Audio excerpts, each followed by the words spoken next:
Bonjour, bienvenue dans le Petit Journal. Prenons un peu d'altitude. Nous vous emmenons faire une visite commentée du Pic Blanc. Chaque semaine, avec Frédéric, vous pouvez découvrir à 3330 mètres d'altitude un panorama exceptionnel. Petit aperçu en images.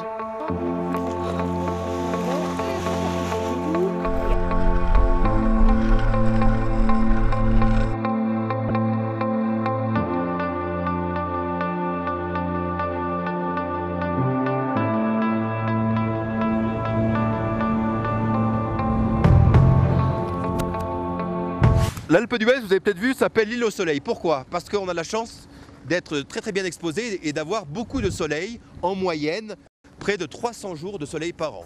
Donc c'est assez exceptionnel, beaucoup plus que nos voisins des Deux Alpes, vous voyez, parce que la montagne est plus étroit, c'est plus encaissé, alors que le plateau de l'Alpe d'Huez est bien ouvert.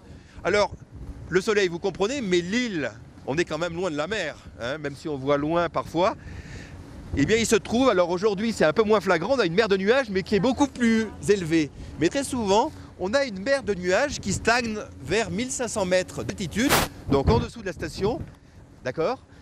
Et le plateau de l'Alpe d'Huez, tout comme les sommets environnants, émerge en quelque sorte de cette mer de nuages et forme comme des îlots dans cet océan de nuages, d'où le surnom d'île au soleil. Et c'est justement pour faire découvrir l'île au soleil que Frédéric, guide culturel de la station, accompagne les touristes curieux.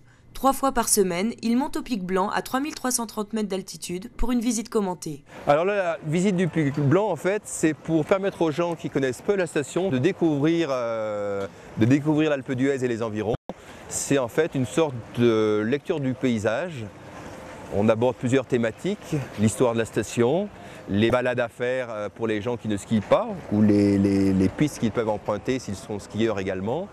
On parle également des animaux, évidemment du panorama qui se dégage quand on arrive à 3300 mètres, puisqu'on a une vue superbe par grand beau temps, puisqu'on voit un 5e du territoire français, et même des vues sur la Suisse et l'Italie. Donc c'est vraiment un peu la cerise sur le gâteau de voir ce paysage qui se dégage et qui est classé 3 étoiles au guide Michelin.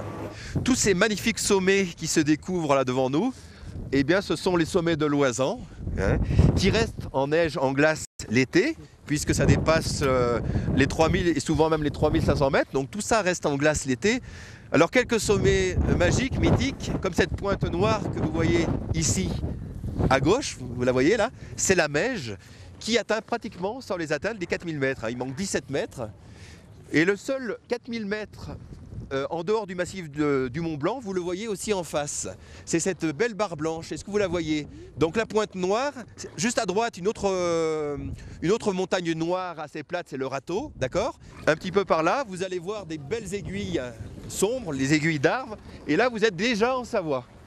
Et, parce qu'on me le demande souvent, regardez, le Mont Blanc, évidemment en Haute-Savoie, est-ce que vous le visualisez tous, hein? C'est ce sommet au fond arrondi, le Mont Blanc et les Grandes Jorasses. La tête pleine d'images et de nouvelles connaissances, c'est ravi que les visiteurs retournent au pied des pistes. Nous avons eu très froid un moment, mais notre guide était tellement intéressant qu'on en garde un bon souvenir. Nous avons beaucoup appris sur la station. L'arrivée au pic, c'est vraiment très intéressant, c'est très beau. Bon, dommage que les nuages nous aient empêchés de voir le panorama annoncé. Mais notre guide nous a tout expliqué parfaitement. Et je tenais à faire cette visite et je ne suis pas du tout déçue et même enchantée. Rendez-vous donc avec Frédéric pour découvrir la station sous un tout nouveau jour.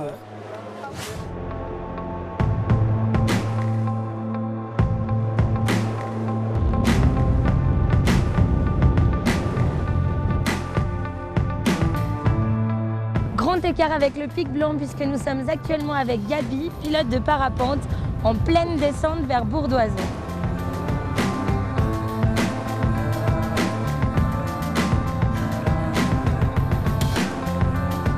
Quittons ce paysage fabuleux pour découvrir la bande-annonce du film de la semaine au Palais des Sports et des Congrès. Notre mari est un saint et nous devons tous le chérir pour le salut de la Russie.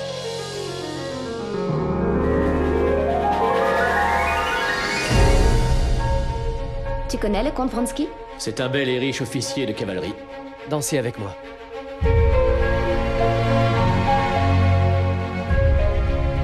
Je dois te mettre en garde. Me mettre en garde? Tu pourrais, par ton insouciance, t'exposer au commérage.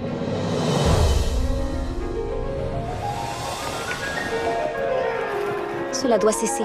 Si vous avez un peu d'estime pour moi, laissez-moi en paix. Je ne vois aucune paix pour nous. Seulement le malheur ou le plus grand bonheur. Nous sommes unis par Dieu. Qu'est-il arrivé? Je suis prise dans la tourmente. Je commettrais un péché si je t'aidais à te détruire. Le désir charnel, comme fin en soi, nous détourne de ce qui est sacré. Anna n'a commis aucun crime. Mais elle s'est moquée des convenances. Quitte-le pour moi. Renoncer à ma vie? Elle sera déshonorée. Tu es une femme indigne. Crois-tu vraiment que je vais te laisser mon fils?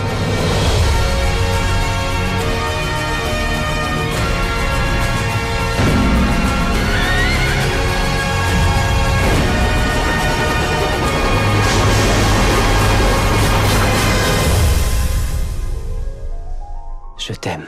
Pourquoi? L'amour ne s'explique pas.